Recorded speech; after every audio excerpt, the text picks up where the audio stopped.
The NBC studios in New York City's Universal City Walk thrummed with the vibrant energy of a mid-October morning in 2025. The Kelly Clarkson Show set a sunlit haven of plush velvet couches and jewel tones and a gleaming white grand piano bathed in the warm glow of overhead lights that chased away the autumn chill seeping through the high windows. Kelly Clarkson, the 43-year-old powerhouse vocalist turned daytime diva with her signature blonde waves and a cozy rust-orange sweater that hugged her curves, bounded onto the stage with her infectious Texas twang, hugging bandleader Shelby Spike before turning to the live audience. A lively mix of NYC moms clutching coffee mugs, tourists in Kelly tees, and celebrity spotters waving signs like "Killer Voice, Killer Host." The cheers erupted as the theme music swelled, the air scented with fresh cinnamon rolls from the green room and the faint vanilla whiff of Kelly's signature candle line. Today's guest slot was a blockbuster, George Clooney, the 64-year-old silver screen legend with his chiseled jaw in a tailored charcoal blazer over a crisp white shirt, striding in with that effortless charm honed from her emergencies to Ocean's heists. Salt and pepper hair artfully tousled, a subtle gold wedding band on Mal's eternal emblem catching the light as he enveloped Kelly in a hearty hug, their shared Hollywood orbits from the award show after-parties adding authentic warmth to the welcome. George was there to promote his directorial return, The Midnight Directive, a tense political thriller on Netflix about a journalist's takedown of corrupt cabals, already generating Oscar whispers for its timely takedown of truth twisters. The applause thundered as he settled into the couch, legs crossed with debonair ease, the cameras capturing his magnetic poise, Kelly kicking off with effusive enthusiasm. "George, you're timeless. If The Midnight Directive looks gripping, how's directing this truth to power tale after your Broadway magic?" He leaned forward, voice a velvety baritone of wry wisdom, recounting a scene shoot in D.C. shadows where a whistleblower's whisper echoed his own op-ed odysseys, his eyes twinkling as he quipped about Amal's lawyerly line reads keeping him honest, drawing belly laughs that echoed through the studio, Shelby nodding with a grin at the dynamic duo. But Kelly, her idol-forged instinct for the intimate itching, sipped her iced tea with a subtle smirk, fingers tapping the armrest as she absorbed the flow, the faint lines of her divorce-dusted resilience etching her face like lyrics to a comeback anthem. As the chat warmed to truth-telling amid trials, Kelly tilted her head with her bubbly but barbed brogue. "Truth's timeless, Georgia. Love the film's fire. But after that Biden op-ed bombshell and Megan's media melee, ever feel the directive's got personal shade? Like, is Midnight your manifesto, or just midnight musings on the mess?" The musings murmured menacingly, the crowd tittering, George's band twisting thoughtfully as he parried smoothly. "Kelly, shade? Midnight Directive directs the darkness at disinformation's drift, not personal drifts. It's not manifesto, it's mirror." The vibe vibrated with velvet at first, Shelby interjecting on Clooney cameos, but Kelly's grin lingered, the air subtly scenting with subtext from op-ed outflows and Kelly clapbacks. Producers tracked the social surge, sensing the shift from sunny promo to simmering spice. This wasn't mere morning mingle, it was a merry melee where Clarkson's candid charisma met Clooney's calibrated cool, the first flicker of friction foreshadowing the flare-up that would flavor the feed with fiery folklore. As the musical break's melody merged toward the intermission, the Kelly Clarkson Show set's sunny synergy began to sizzle with sharper scents, Kelly gesturing with animated gusto, her rust sleeves fluttering like fall leaves in a gathering gust, while George Clooney maintained his serene silhouette, charcoal attire a tranquil tapestry against the tightening tension. Shelby Spike bridged with a nod to the film's twists.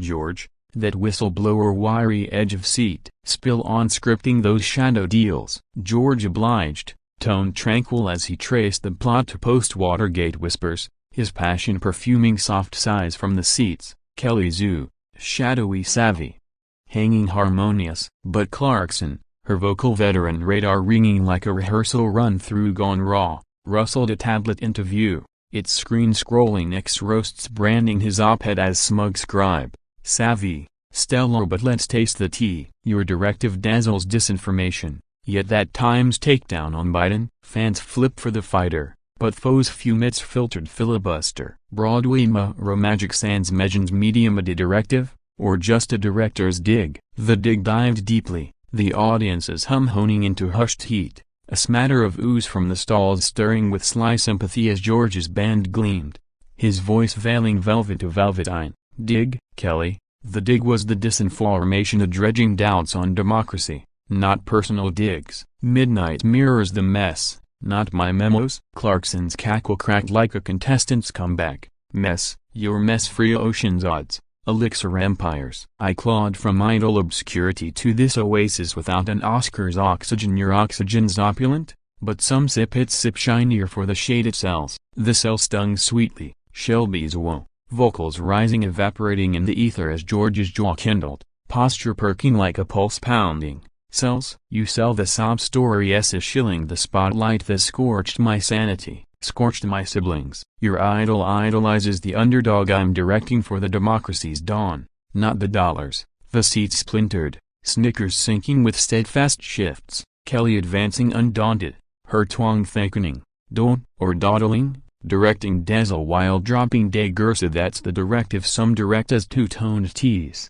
George's hand hovered, band blooming like a beacon. Two-toned? The tones are the traps of hosts hawking the hate that haunted headlines. This isn't Kelly, it's a Klieg light knife. Gasps gilded the gallery, the set's serenity shredding as X blazed in the booth with #George vs. Kelly alerts from angled apps. Memes of Clarkson's tablet as truth tonic tangling with George's band as legend locker. The tilt wasn't tame, it was a tempest of Clarkson's candid charisma clashing Clooney's calibrated cool, every ellipsis an ember edging the exchange toward the eruption that would exhale the episode into explosive eternity.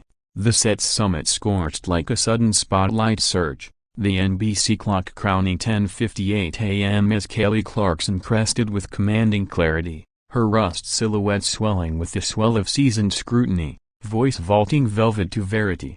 Knife? Perhaps, but knives without the wider walk widen the wound. I've walked wire to wire without the world's watch. Your walks wave from wellness webinars. Kelly's for kindness, not knifed in Klieg grudges. You're done hearing no more legend lecterns drowning the dawn. George galvanized his gravitas, gaining ground with graceful grit, Mick unmasked with a misty manifesto.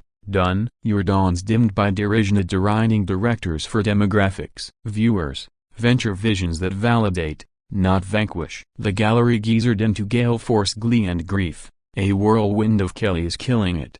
And George, stand tall, gizmos a gauntlet of grabbed glares as he glided toward the glow's gulf, strides a stanza of sovereignty, his silver stare scorching the sphere. Kelly Clarkson. More like Kelly Clausen. Good morning, gleaned Grace, not grudge. Shelby, stunned in the storm, stammered a stay. George, hold the harmony. But Kelly, unyielding in the uproar, unleashed the ultimatum. Grudge? Guards, guide him out. To Kelly's no Klieg for kvetches weave kindness without the kickback. The invocation invoked interveners from the interstices. The hullabaloo hitting hurricane heights in hurrahs and hisses. The cut commandeered to carefree clips of calming candles and coastal cruises. Upheaval unfurled unbound, X appended with #Kelly kicks George hurtling to heavenly heights, hijacked highlights harvesting hectotons by high noon. Memes of Clarkson's tablet as truth talisman tangling with George's band as legend locker. NBC's networks netted under ire influxes, midnight directives trailers trending in tumult ties, George's Greenwich Gala tweet a golden glow. Caption directives and area raking realms. Clarkson, keystone in the kerfuffle, croon to the quiet, morning's mend, mama sa truth's the tune, her ex exhale at George Clooney, duet, no hard harmony. A heralding heresy hives from host hardies to legend loyalists. Tabloids from TMZ to the Post pummeled the pandemonium Clooney kicked, Clarkson's killer clash. A dissecting the ejection in kinetic keyframes. Amal's Amalfi hushed my maestro marches, Hollywood handlers humming at Clooney clashes. Yet yonder the owl, a yearning yarn yielded. This wasn't network nonsense but a nexus of newswoman's nudge on notoriety's narrative. Clarkson's candid charisma carving Clooney's calibrated cool in a cataclysm of media motifs, a motive masked by melee, metal mauled for metrics. Sponsors like Serenity Solutions spiked, Kelly's kingdom kindled. But the twinge throbbed a throbbing thesis on talk's tangle, kicking not the crescendo but the coda's critique. As Manhattan's mist mingled with midday, the melee minted a missive, in the circle of candid cleavages, ejections exalt ejected, George's graceful gait a legend over laceration, mustering a mockery-mad multitude to muse mercy over the merciless maw of mockery in the menagerie of modern media myths.